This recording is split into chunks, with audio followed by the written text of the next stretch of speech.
Hi, this is Kerry Artag with Wicked Stocks, bringing you your daily Apple report for Monday, October 2nd, 2023. Before I click through all the charts, as usual, just want to encourage you to please click like if you haven't already, share the content with friends and colleagues, become a Wicked Stocks YouTube channel subscriber, and check out wickedstocks.com, where we offer a full suite of both daily and weekly analytical videos, just like the Apple report, daily analysis in the SPY and the Triple Q, that is the S&P 500 and NASDAQ 100 ETFs, weekly analysis in the S&P 500 index, the NASDAQ 100 index, and the long bond ETF, the TLT, as well as 2 individual stock picks a week that you never see on YouTube that cater to the 3 to 5 week swing trader out to the 3 to 5 month near term investor. We're always looking for 20% moves on those stock picks. And in fact, last week we did 2, one on NVIDIA and the other on AMD. You can check it all out.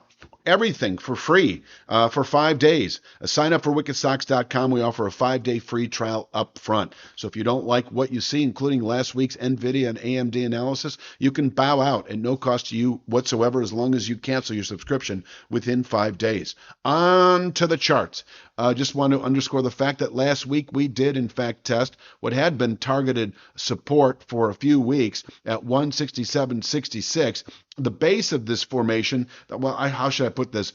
The formation itself is 167.66. It has a sister formation just below it at 166.24. That's not labeled, but nonetheless able, this area, to contain selling really through the rest of the year and possibly well into next. We still are honoring the long-term show of strength, the long-term buy signal that did occur in May when we closed above 167.66, ultimately anticipating over the coming months the 228.17 long-term rising channel top that I think is still in play as we move by this point next year. I'm kind of guessing the accelerator on that scenario would be a settlement in the coming weeks, in the next month or two, above 90.27.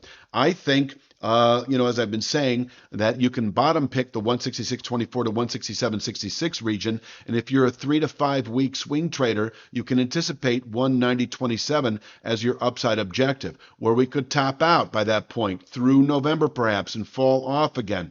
It would be a settlement above 190.27 that would indicate for me a good low through the rest of the year and probably well into next. I would expect another leg up, not altogether different than what we saw off that January low, where we would continue up to the 228.17 formation in the months to follow, the 3 to 5 months to follow. But right now, it's hard to say. We might top out in the low 190s, and that could hold for a month or two. We could fill this wedge out for several months into early part of next year before tipping our hand one way or the other. But we're pretty darn close to 166.24, 167.66. If you bought that market, if you're kind of a 3 to 5 day swing trader, as I was saying last week, you could prepare or be prepared for this 176.53 to 176.99 region. This, I think, is a realistic 3 to 5 day target right now, above 166.24 to 167.66. And as I showed earlier, that 190.17 or the 190 handle in reach over the next 3 to 5 weeks. I'll jump to the gun right now and just say that if we were to close over the next few days, 3 to 5 days, above 176.99, we're just 2 to 3 weeks away from reaching 190.17, where, as I mentioned earlier, we could top out into possibly through November trade, and if settled above, would be a significant buy signal event through the rest of the year and into early next.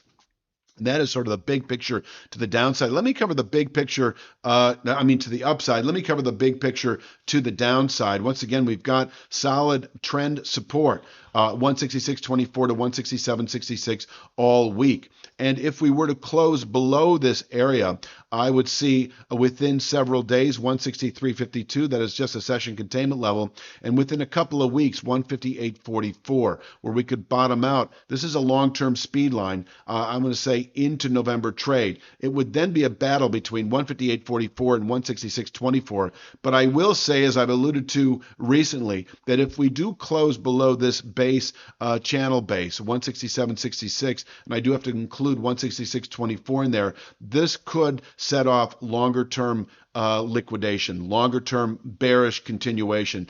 And I think it could actually result in a violation ultimately of that 158.44 speed line. So, I'm not prepared just yet to show that, but I will. And why I'm just stressing it right now is if we were to close today below 166.24, I think you should liquidate really any long position, even those that are very long term. So certainly the 3 to 5 day swing trade up into the mid 170s right now should be liquidated.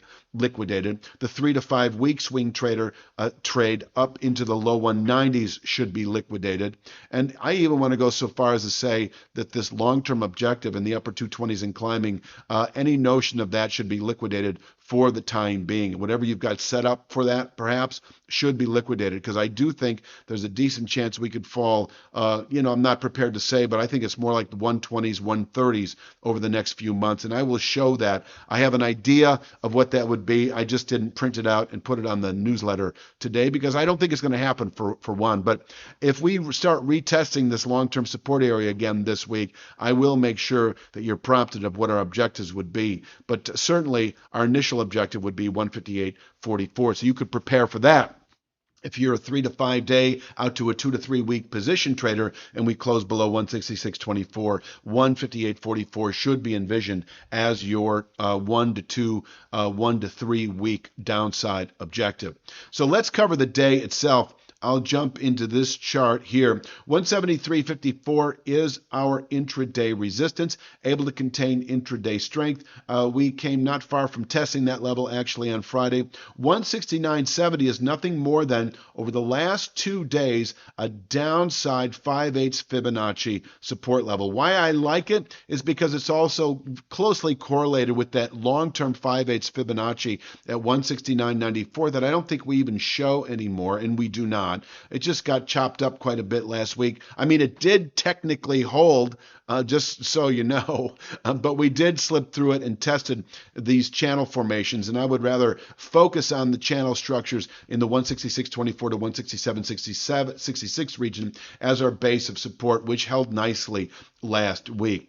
And if you set up a long-term position as that was happening, hats off to you. Obviously, we don't know if we're going to get any gratification off that, but I will say that if we can close today above 176.99, it is very likely that you will, over the next few weeks, see this market push into the upper 180s, low 190s. Back to the day itself.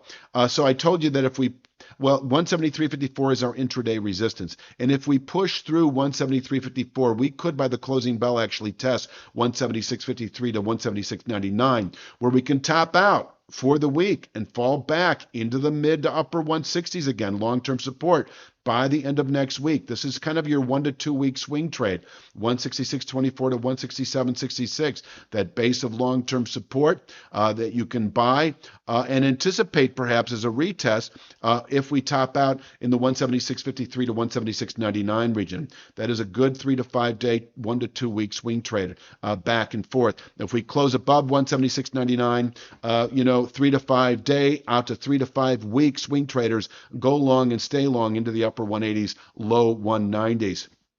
Downside today, if we break that short-term 5/8 at 169.70, I think we are likely today to retest yet again 166.24 to 167.66, where we can bottom out for the day, for the week, for the month, and even perhaps through next year. If we close today below 166.24, I think that sets up for this scenario here. 163.52 likely within a few days, and over the next couple of weeks, 158.44. And if we do close below 166.24 today, I will map out a longer-term target that would be in reach if we close below 166.24 this week by a full 1% margin. So we've got time to outline all that. I think that pretty much covers it for the day. Please click like, share, subscribe, and check out wickedstocks.com for that NVIDIA and AMD analysis we put out last week. You also get this week's 2 stock picks with all of that. So 4 solid stock picks, all the triple Q and SPY analysis you can use, S&P 500 index, NASDAQ 100 index, and the TLT. That is the interest rate sensitive TLT. So check it out for wickedstocks.com. We offer a 5-day free trial. I'll be back tomorrow with Tuesday's Apple. You have a great day.